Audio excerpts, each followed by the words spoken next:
से कोई तकलीफ ना हो, परेशानी ना हो, ठीक है ना। आइए, बिल्कुल दमदार तरीके से नारा लगाना है। सैयद साहब हर रोज बड़ी बड़ी कॉन्फ्रेंसों को अटेंड करते हैं, लेकिन कम से कम आपकी आवाज और आपका नारा सैयद साहब को याद रह जाए।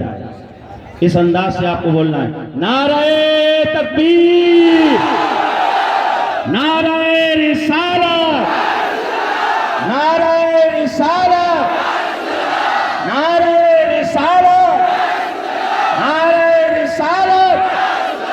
उलमाए अहले सुन्नत, उलमाए अहले सुन्नत, सैयद अमीनुल कादरी साहब क़िबला, सैयद अमीनुल कादरी साहब क़िबला, हुजूर मन्नानी मियां साहब क़िबला, जुमला औलियाए किराम, हजरत गौस ग्वालियरी रज़ियल्लाहु ताला अन्हु, हजरत ख्वाजा कानून रहमतुल्लाह अलैह, हजरत मीर बादशाह अलैह रहमान। नारे तकबीर, नारे रिसालत।